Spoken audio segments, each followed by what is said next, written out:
Well, I'm going to begin this week with General Sir Patrick Sanders, and he's the Chief of Staff.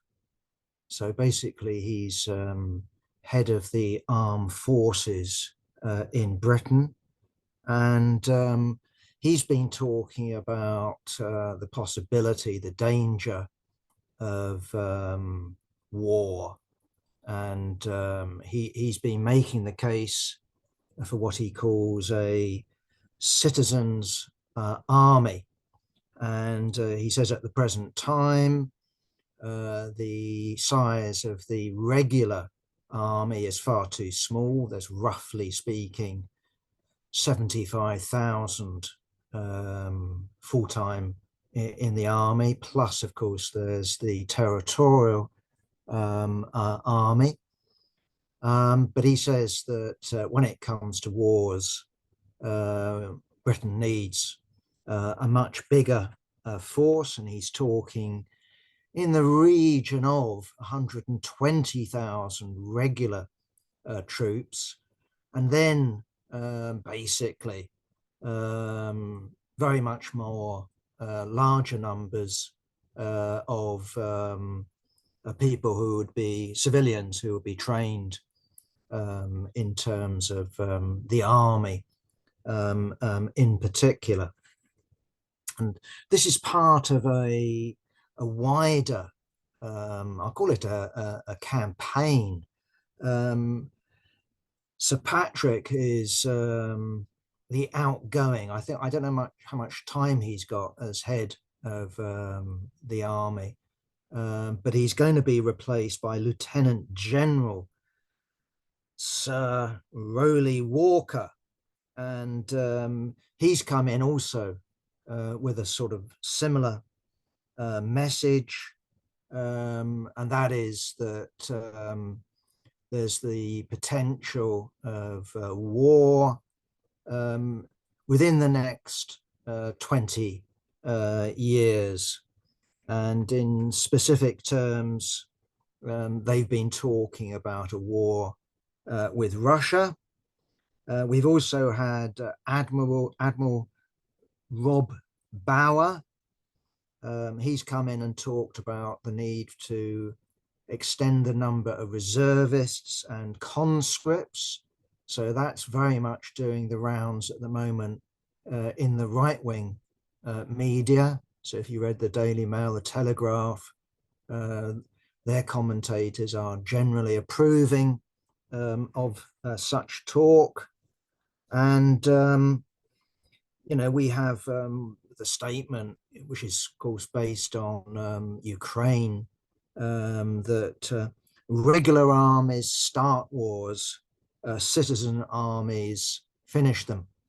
We don't know about Ukraine in terms of the war finishing, but we do know that in the course of this war, the numbers on both sides, both in terms of Ukraine, they've gone in for general conscription, but also in the case of Russia, they also have reached out and recruited large numbers of civilians, not total mobilization or anything like that, but nonetheless, it needs to be understood, I think, that if you take modern warfare, the idea that was previously pushed forward of professional force, emphasis on high tech,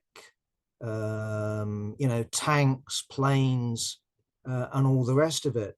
And what we've seen certainly in Ukraine is the much vaunted tank, ever since World War I, the main deliverer of shock and awe on the battlefield has been very much diminished in terms of its reputation, its ability to deliver victories.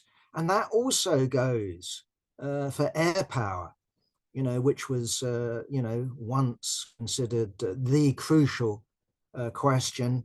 With the advent of shoulder-launched missiles, with the advent of, high-tech missiles, with the replacement of hugely expensive fixed-wing aircraft with drones, there's been a revolution in warfare. But that doesn't mean that infantry, boots on the ground, have somehow become irrelevant. Yes, in order to take territory, you need artillery, you need missiles, perhaps you need tanks, but in order to keep it, what Ukraine has certainly shown, the Ukraine war has certainly shown, is you need troops, you need human boots on the ground. Okay, as part of this whole campaign of sort of upping the ante, we've also had the announcement.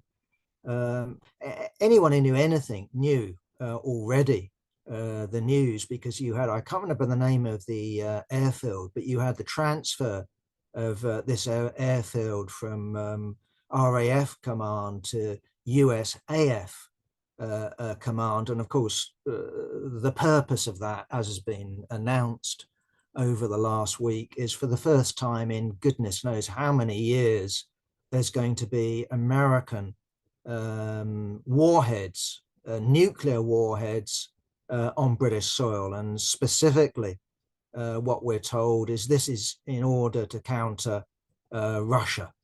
Why you actually need American nuclear warheads to counter Russia on British soil, I don't know. To me, it's very much a symbolic move rather than something that's dictated by strategic or tactical necessity. Either way, we have that announcement. And of course, also what we had is Grant Shapps, the new Secretary of what they call Defense, on TV announcing that we no longer live in a post-World War world. We now live in a pre-war world. And he's been going on about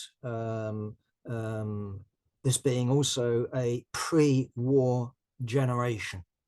In other words, he's looking to young people to sign up to the army, to volunteer for the army, and perhaps, although generals are in very much two minds about this, some sort of national service requirement in the not so distant future that will see people drafted into the armed forces. And this pre-war world, basically the sites of conflict that are being talked about are not in this order necessarily, but these are the countries that they're going on about: Iran, China, Russia, and North Korea. Certainly, if I pick out Russia in this, the idea that because Putin visits Kaliningrad, the isolated Russian piece of territory on the Baltics, because he visits that, the idea is that because arms are being held up by America, with Congress and all the rest of it, that somehow if Putin got a victory, whatever that looks like, in Ukraine under his belt, then the story is supposedly he gives orders for Russian tanks to start rolling west, with the initial target being the Baltic states of Estonia, Lithuania, and Latvia. Why these three states? Well, in part, we're told that Putin has got this crazy idea about restoring what is called the Soviet Empire. And in part, there's some sort of at least rationale there, simply because in the same way that we had in Ukraine, there's a Russian minority in these three states that is discriminated against when it comes to language rights, when it comes to all sorts of different rights. There's been legislation passed in these countries that discriminate against them. So there is how should I put it, a Russian grievance in these three NATO, in these three EU states. But quite frankly, looking at Ukraine at the moment, I'm utterly unconvinced. I mean, once the first phase of the special military operation happened and failed, you know, the push on Kiev, the idea that Russian tanks would roll down from the north and would surround and presumably take Kiev, would either have Zelensky jumping on a plane or captured and put on trial or who knows what. That failed. And what we've had since then has been a bit of push and a bit of shove here and there. But certainly with last year, with Russia digging, what we've seen is a stalemate. And Ukraine's failed, well, I call it a spring offensive, but it began, wasn't it, in the last fag end of spring and the beginning of summer. It failed, and it failed predictably. Quite frankly, all you needed to do, I kept banging on about it in articles in the Weekly Worker, notes on the war, is look at the satellite pictures that were published by the Financial Times and the BBC, with huge trench works going on across the whole of the front line between Russian and Ukrainian forces, all the way up the joint border between Russia and Ukraine, all the way over to the north. And indeed, there are similar, defensive works in place on Crimea, in Crimea. And of course, what we have is not only line after line of trenches. There are three basic lines on the front, and then that's followed by a fourth line around various cities, towns, strategic rail heads, and all the rest of it. But of course, what we have, as well as trenches, is extraordinarily thick minefields, both anti-personnel and anti-tank mines. We have dragon's teeth planted in order to prevent the movement of trucks, but crucially tanks. And we also have tank traps, big ditches that make it extraordinarily difficult for tanks to advance. And indeed, I would not only say, from our experience of looking at what was going on with this summer offensive last year, not only extraordinarily difficult, but extraordinarily difficult for tanks to move up to and including impossible. And if you recall, late last year, there was all this agitation going on from Zelensky and the Ukraine lobby that what we want is tanks, give us tanks. And eventually Germany relented and gave the go-ahead for its own release of Leopard 2 tanks, but also to those that had purchased Leopard 2s in Europe.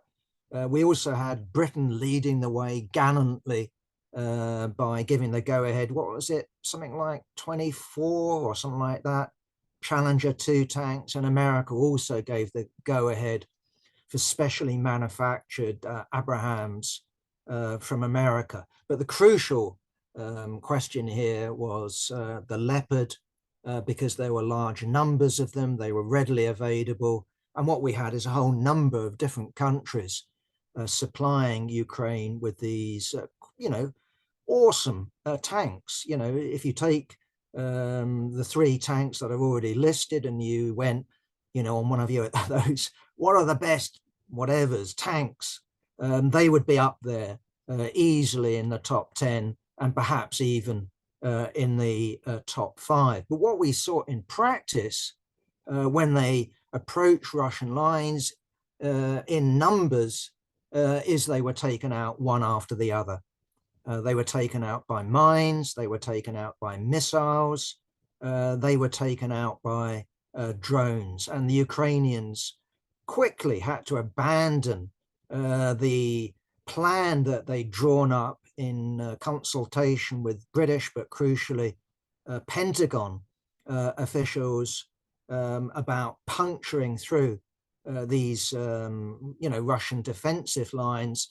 And what they were forced to deploy was individual soldiers on their bellies at night, demining, the territory between these tank traps and the Russian front line. And we saw a few areas where there was a breakaway, but but the fact of the matter is, as I've already argued, that Russia has 3 lines of defense, and we didn't see any breakthrough of those 3 lines, or even 2 lines, as far as I know, throughout the course of Ukraine's summer offensive. Huge numbers of losses in men and material, and crucially in the realm of tanks. And of course, we also have now, I'm talking in 2024,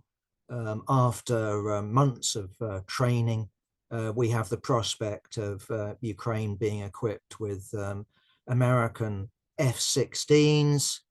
These are the previous generation of fighter aircraft, compared with the, I think, 5th generation of the F-35 that is now being sold, by America to such countries as Greece, not Turkey.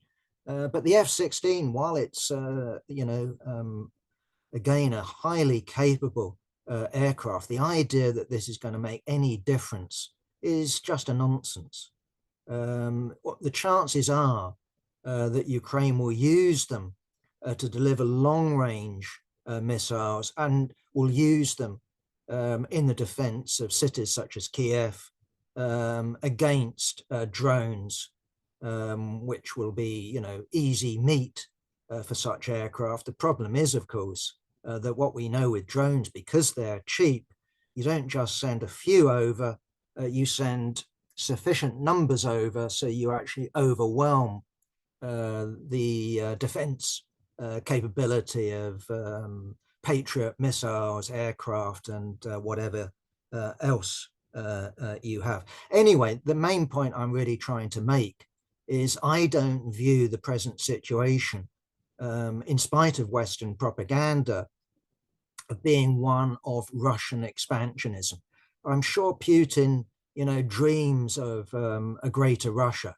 But the reality is that what's happened since the fall of the Soviet Union, it's not been Russian expansionism, it's been NATO expansionism. It's been the expansion of the American sphere of influence. And, okay, you can take it however you want, but we do know that in negotiations with Gorbachev, he was assured that NATO wouldn't expand all the way to the east, to the borders of Russia. In other words, countries like Poland, the Czech Republic, Slovakia, Hungary wouldn't be incorporated into NATO. But of course, we've seen it. We've seen not only those countries incorporated into NATO, we saw a situation of where Ukraine was ripped out of some sort of middling position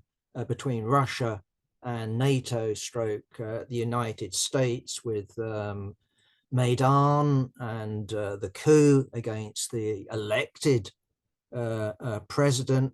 And what we saw is Ukraine put on candidate membership status for NATO. Now, given Crimea 2014, given the Russian areas in Ukraine, in Donbass, that was never likely to actually happen. Nonetheless, from a Russian point of view, you don't look at Russia and say we're an expanding power. What you actually look at is it's NATO, America, that's got the agenda to expand, to encircle Russia, to squeeze Russia, to actually carry out a coup in Moscow that gets rid of either Putin or a similar representative of the FSB and replace him with a Yeltsin who would agree to dismantling the top end of the Russian arms industry and would reduce Russia basically to the status of a gas and oil supplier for Europe and the United States. So in my own mind, I retain an extraordinary skepticism that, you know, what's in the offing in 5, 10, 15, 20 years is some sort of NATO war with Russia. I'm not sure, of course, what's going to happen. And indeed, I'm not sure what's going to happen in 2024 vis-a-vis Ukraine. After all, we will mention Miss Carroll and the $83 million later on. But in spite of Donald Trump's legal problems, which are absolutely immense, what we have is the very strange picture of where it looks like almost certain, unless we have a heart attack or something really weird happens, we look like we're set for a rerun of the last presidential election, except this time what the polls are showing is Trump out ahead over Biden. And I know then you get into the peculiarities of the American state system. We're not dealing with a popular vote. We're not dealing who's you know, ahead in the popular vote when it actually comes to deciding the vote. After all, we've had a whole number of US Republican candidates who've been behind when it comes to the popular vote. What matters in the United States is delegates. What matters is the vote in the states. And it's about winning this state and that state, not about where opinion lies at the moment. But even if we take where opinion lies, which is quite amazing, isn't it? Trump is ahead. And therefore, you know, okay, maybe you take it with a pinch of salt, maybe you don't. But if you actually listen to Trump, he says that he could solve the Ukraine war within a day. Now, I'm not necessarily convinced about that, but I am convinced, and an awful lot of observers, if you actually read them or listen to them, are coming round to the view that, look, nothing much is going to happen in 2024. Ukraine is incapable of going on to the offensive in any serious way. We not only have the experience of last year, we have a situation of where Congress is still, you know, putting the kibosh on US military supplies. But I would argue, even with those military supplies, it is not capable of delivering what it failed to deliver in the summer of 2023. In other words, we're into a stalemate situation. And indeed, if you look at the orders that Zelensky has issued, it's to emulate what Russia did, i.e. dig lines of trenches, plant lines of mines, and one presumes put in place dragon's teeth defenses. So what we have more or less is a static situation. Now, maybe with Trump maybe being elected in November and coming into office in January, he simply turns around to Zelensky and Ukraine and says, well, no more military aid. We're going to go to the negotiating table with you or without you. If Zelensky isn't prepared to do that, they'll get themselves someone else. Maybe the Azov Brigade Battalion or whatever it's called nowadays objects and they have an attempted coup. I don't know. Either way, they could come potentially to a settlement with Russia, and it would go something along the lines of, well, we'll do a deal around Crimea. That's a legitimate concern for Russia. This is its Black Sea Navy base through which it can access the warm waters of the Mediterranean. That's a legitimate, strategic concern for Russia about the possibility of losing that. And given the Russian national question in the east of Ukraine, will also come to some deal. Now, it could be self-determination, it could be, some referendum, it could be some sort of Northern Ireland situation of where people can register being dual citizens of Russia and Ukraine. I don't know, but it's settleable. You can come to a deal. What you ain't going to be able to do, and that's been my argument, is come to a situation where some on the West, like Biden, Boris Johnson, and the like, and Zelensky have been saying, we want every inch. We want the whole of the Donbass. We want Crimea. That isn't going to happen unless you get a collapse in Russia. And Russia doesn't look like at the moment it's on the edge of collapse. It's producing the munitions. Its economy hasn't crashed. It's got its ally in the form of China. It's not relying on North Korea or Iran, but that helps too, doesn't it? So yes, it's feasible to imagine a Donald Trump a presidency, and it's also feasible to imagine a Donald Trump presidency, coming to a deal with Russia over the situation in Ukraine. But, and this is the big but, if you listen to Trump, his complaint isn't about Russia, it's about China. And having put in place sanctions and all sorts of measures against Chinese companies, exporters, businesses, American businesses operating in China.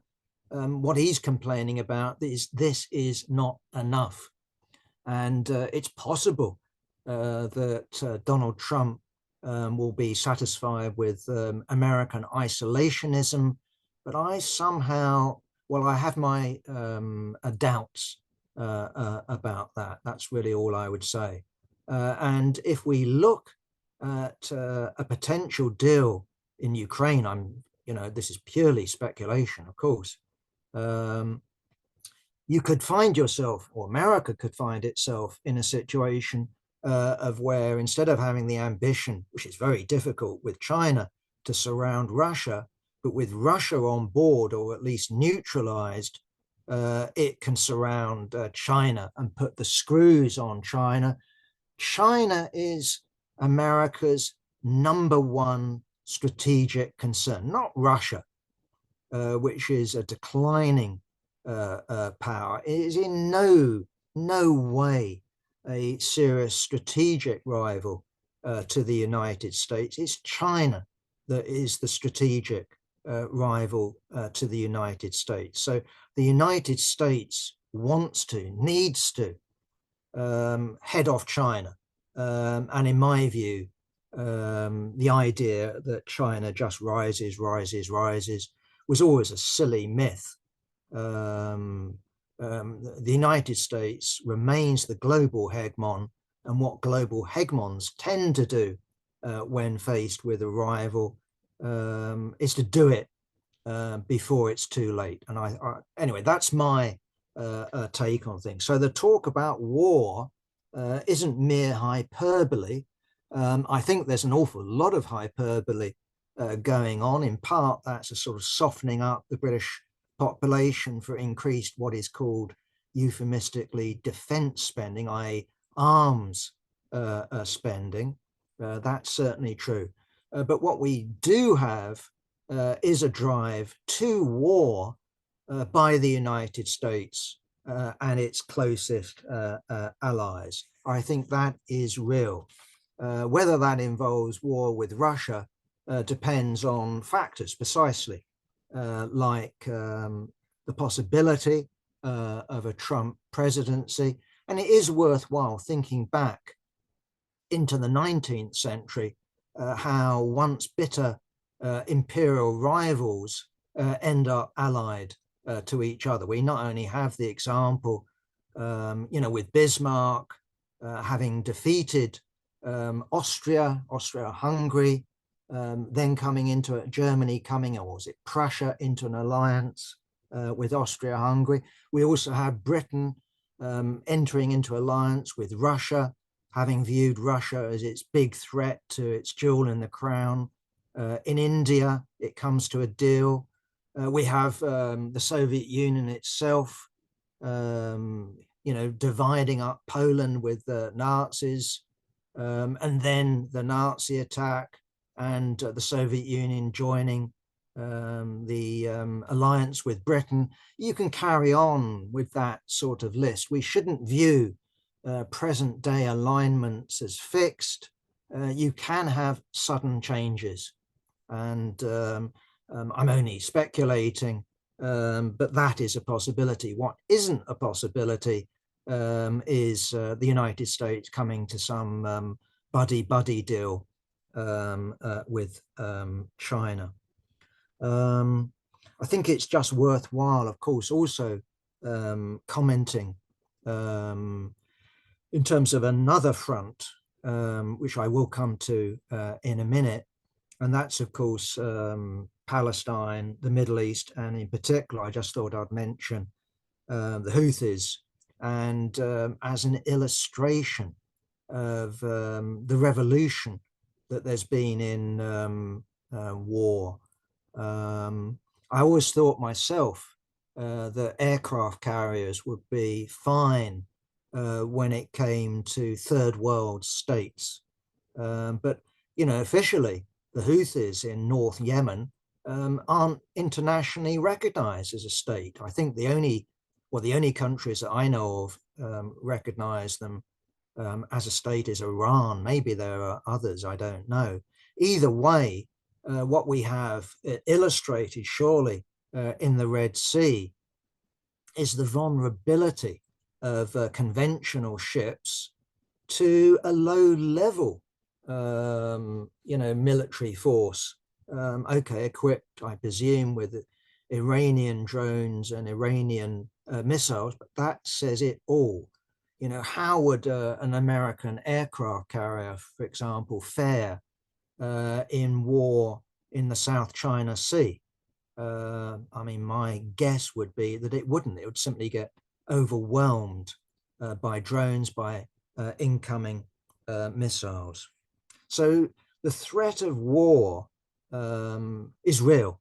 And I don't think we should dismiss it as just generals talking, because as generals want to do, they want more men and women under arms. They want more tanks. They want more artillery. Nowadays, they want more drones, etc., etc., etc. But I just thought it was also worthwhile in this context of talk by Sir Patrick of a citizen army, just saying, well, how should the left respond to this? And I looked up the Stop the War Coalition, and as you would expect, you had Chris Nineham, vice chair of Stop the War Coalition, commenting on this war talk and the need for more arms, basically saying, well, this is a dreadful vision of the world. Well, my argument is basically that it isn't a sort of dystopian vision. It's where capitalism goes. Capitalism and war go hand in hand. As Lenin famously argued, with capitalism, you get uneven development, you get a pyramid shape of dominance and exploitation, and therefore a constant jockeying to improve your position or to defend your position. And if diplomacy doesn't work, there's always the resort of war. Okay, nowadays, as we know, that now goes hand in hand with nuclear weapons. But what we saw, for example, in Ukraine thus far, touch wood and fingers crossed and all the rest of it, in spite of some saber rattling from Putin, we haven't seen the use of nuclear weapons or the serious threat of nuclear weapons. And of course, that would change, of course, if, for example, Ukrainian forces somehow bizarrely were heading to Moscow or something along those lines, but that's just not serious. Either way, the point needs to be made that we need to respond with more than the threat against the Tory government and the possibility of a Labour government, which would carry on with exactly the same line as Grant Shapps, as long as it was in America's interest. So yes, I don't know what's going to happen in the presidential elections. Either way, Keir Starmer would do exactly the same as Rishi Sunak, not least when it comes to international politics and the whole question of spending more on arms. So in my own view, what we need to do is respond to Sir Patrick by re-raising the old slogan of the international working class and radical movement, not for a citizens' army organized as an adjunct for an expanded regular army that's expecting to meet Russian forces somewhere in the outer reaches of Eastern Europe, but a popular militia that isn't committed, isn't designed to operate far afield in foreign countries, but is designed as a defensive army that makes it impossible for a foreign army to seriously envisage conquering a country because the citizens are armed. And of course, our citizen army is radically different.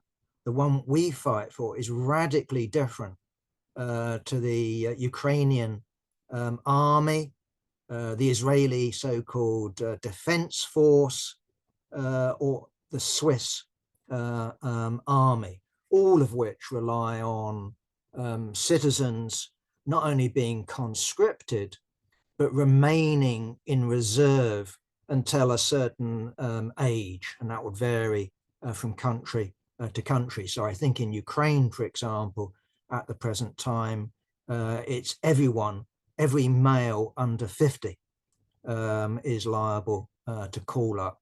I think in Israel, the call up goes on longer when it comes to officers, for example. So I think in Israel, it goes up to something like 40 for officers. Either way, the point would be from our angle, a popular militia would see the election of officers. That isn't just any old bod, it's people who've got the required training, but the election of officers nonetheless. And of course, this particular plan was laid out, I suppose, in its real intention, most skillfully by Engels in a pamphlet that he drew up for German social democracy. And the idea, of course, behind the proposal to replace the standing army with a citizen militia is that the citizen militia would defend an elected or expected social democratic or communist majority in the popular chamber.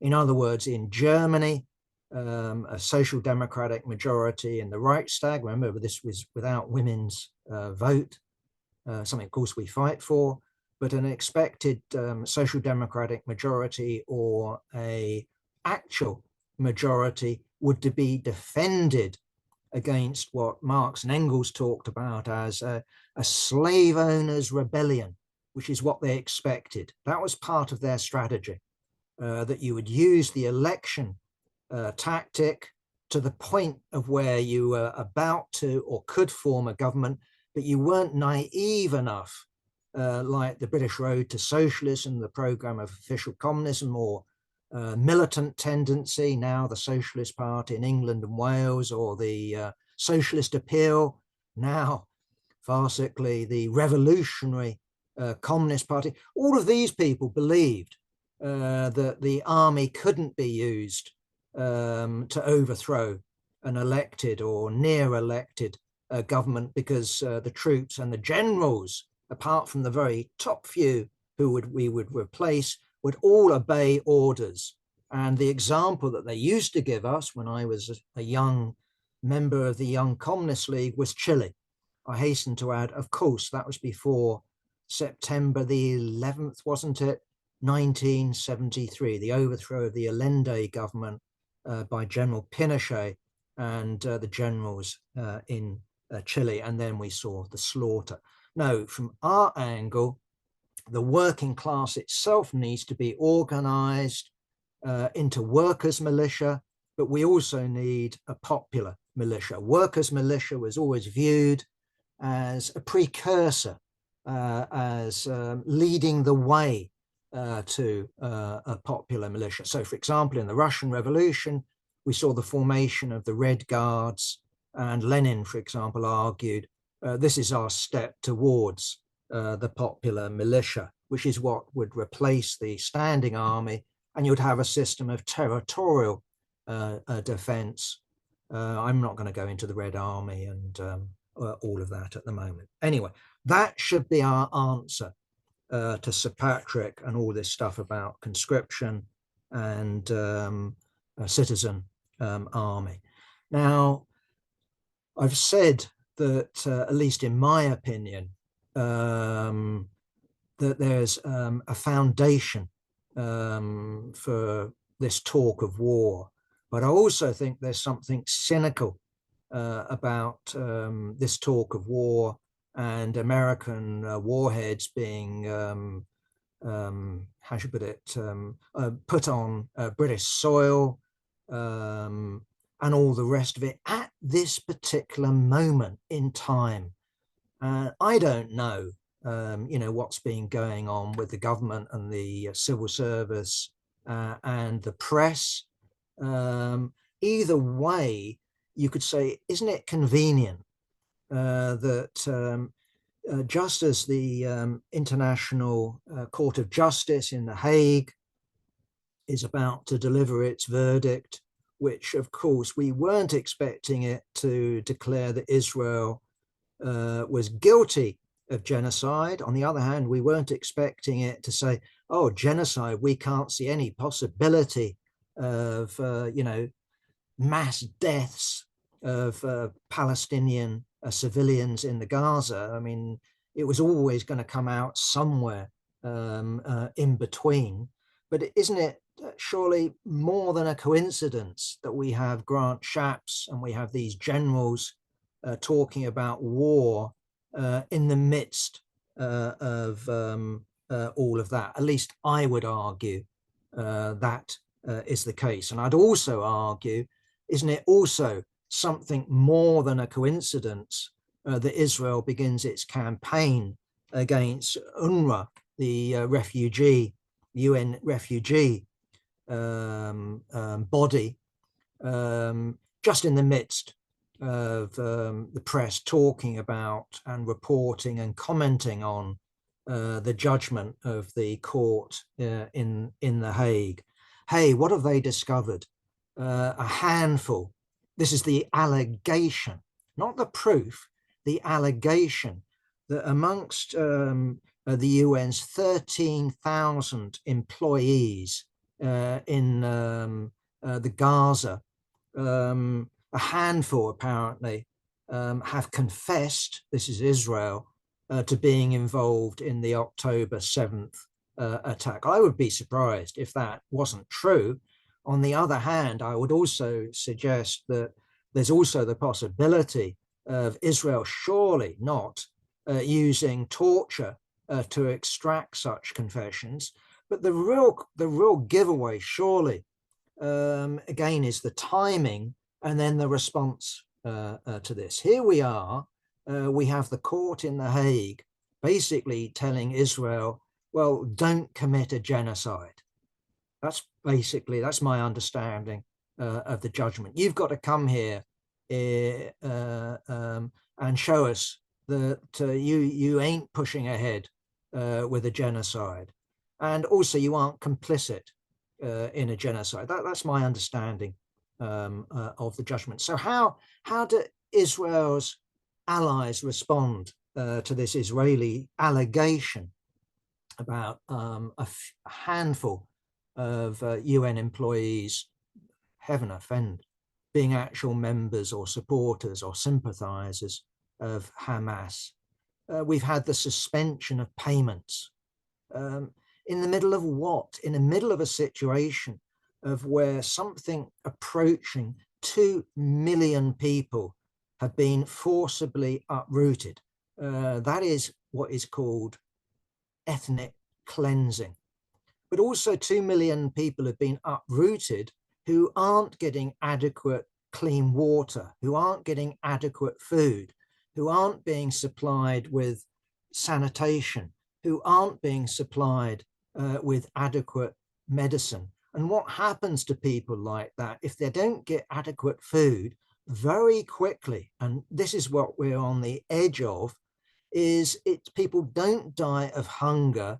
Before they die of hunger, the vast majority of people get weakened and they die of disease. So what does the US do? What does the UK do? What does Finland do? What does Italy do? The Netherlands, Switzerland, Germany, and Scotland, we are told. Well, we can leave Scotland aside. The crucial actors here are the US and the EU. What do? They cut off their finance. Now, whether this actually makes a material difference on the ground, I don't know. What we do know on the ground is not enough is coming through. And we know that it's the United States that can make the difference here. The United States doesn't just make the difference by paying a large slice of the bill when it comes to delivering aid to Palestinians. It also is responsible for supplying the Israeli Air Force with those bunker busters. It's also responsible for supplying the spare parts that aircraft like the F-16 and F-35 need constantly if they're going to be kept in the air. It's the United States that is the main arms supplier to Israel, more or less on the full spectrum of arms, other than a few specialist items. You can bung in Britain to that in a small way, but the main crucial supplier is the United States. And if the United States wanted to tell Israel, stop, it would do so in the same way that the United States way back in 1956 was able to tell Israel, Britain and France to stop its military adventure in Egypt, against Nasser. I don't know whether he was Adolf Hitler #2 at the time, but you know your history. Okay, so what do we also have coinciding with the ICJ. We have Britain, I don't know about in the United States, or Germany. I have picked up this and I picked up that. But certainly in Britain, what we had again is our regular dose of the Holocaust Memorial Day.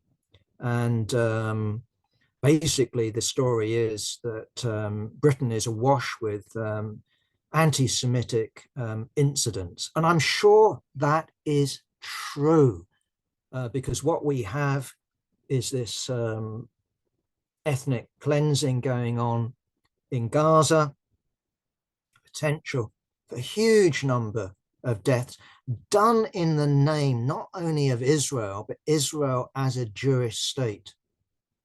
And it doesn't surprise me that if you take politically backward people who maybe are Muslims, and they look at what's going on in Israel in the name of defending Jews, and they respond not by joining up with Hamas, but taking it out on a target that they see down the road, a synagogue, or someone dressed in an overtly Orthodox Jewish dress. I don't know. Either way, what I also know is what is being published as authentic data is surveys being conducted by the CAA, the Campaign Against Anti-Semitism. And it's just recently issued a report that, of course, has been carried in the mainstream press, in papers like the Telegraph, the Mail. And this particular survey that it's done is of young people, people from 18, I think it's to 24. And what it shows, no surprise, is anti-Semitic attitudes have skyrocketed. Well, when you actually dig into the story, you actually find something different. And I looked at their survey. And so, for example, it asked the question, yes or no, of course. Is Israel treating the Palestinians in the same way that Nazi Germany treated the Jews? Now, I don't know the average, historical knowledge of 18 to 24-year-olds, but what it said is a quarter of them answered yes. Now, either that shows an inability, surely, to recognize the deaths of 6 million Jews, or maybe more, who knows, between 1941 and 1945, or it actually shows a knowledge of the Nuremberg laws, the denial of citizenship, the fleeing of Jewish people from Germany. They're freely coming to countries like Britain, if they were allowed in, the United States, and other such countries. I don't know, but the idea that because, and I would answer to that question, I might answer, well, if and but if I thought the survey was done in a sincere way, which I know with the CAA it isn't, maybe I'll just answer, yes, of course, Israel is treating Palestinians in a similar way to Nazi Germany treated Jews. Yes, they are subject to martial law, they're subject to all manner of discrimination, and we face at least the possibility of genocide. Not genocide with gas chambers, not genocide with SS execution units, but genocide nonetheless of the sort that we saw, for example, perpetrated against the Armenians. And so, yes, of course, Israel wants Holocaust Memorial Day only to remember Jews. It doesn't actually, although, we are told also other acts of genocide, none of the other acts are ever explained.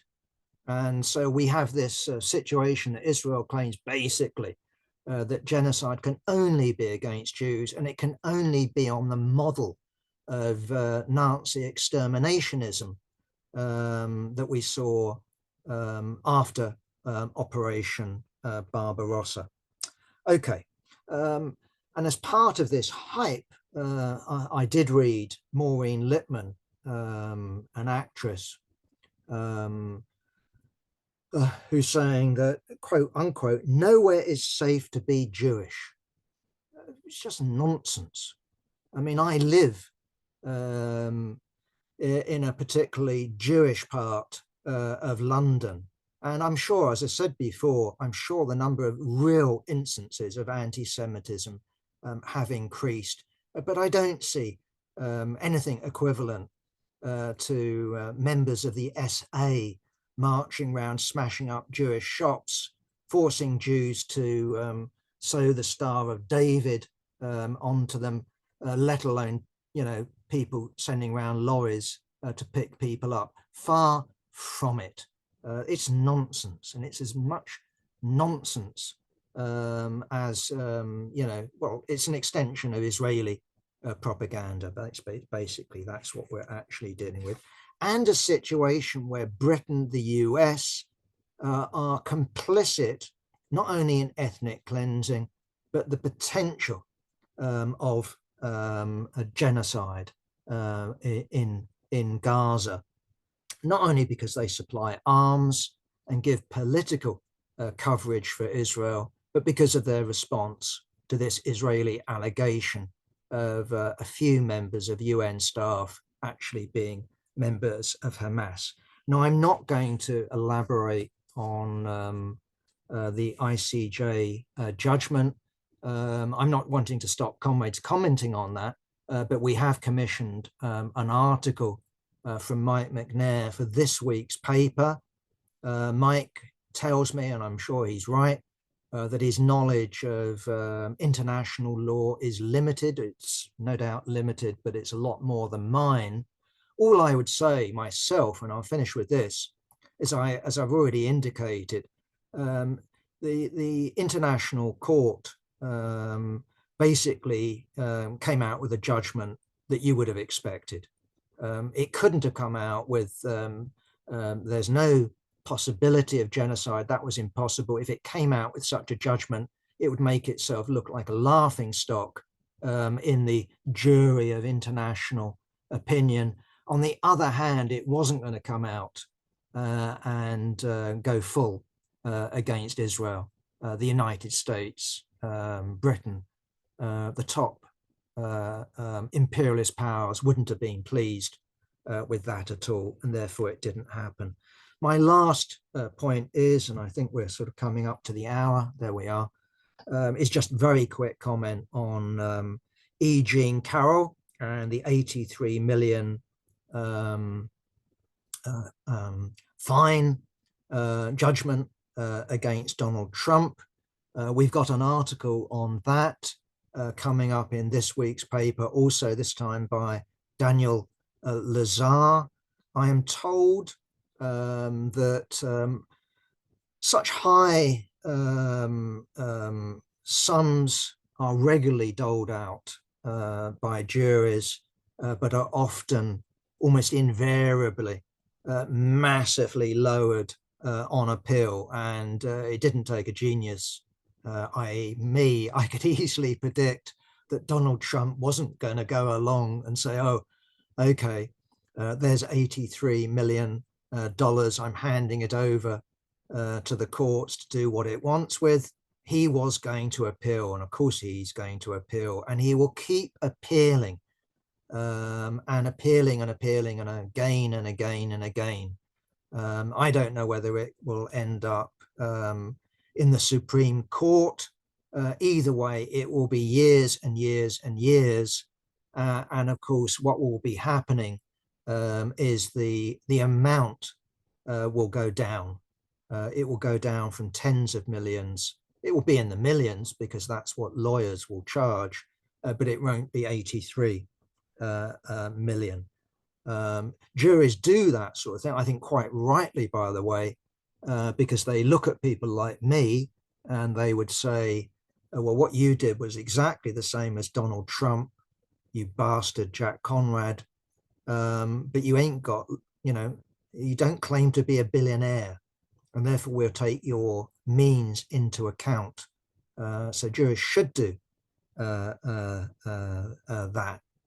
Either way, as I said, what is amazing about American politics at the present time, and it does need commenting on, and I'm sure Daniel Lazar will, and that is Donald Trump still looks like he is on track to win the Republican nomination. Stories I'm reading is, well, not only DeSantis dropping out, the donations to Nikki Haley look like they are drying up. It looks like Donald Trump will romp home. And isn't it an indictment of the Democrats and Joe Biden, as I argued previously, or as I reported previously, that in terms of the popular poll, he's ahead. So we could potentially see not only a rerun of the last presidential election, we could actually see a reversal of that result. And at least I would, under those circumstances, at least as an outside speculation, at least put forward the possibility of the so-called deep state, the US military carrying out some sort of coup in conjunction with the Democrats in order to save democracy. What excuse they will give, how they would do it, I don't know. But I wouldn't rule out such a possibility.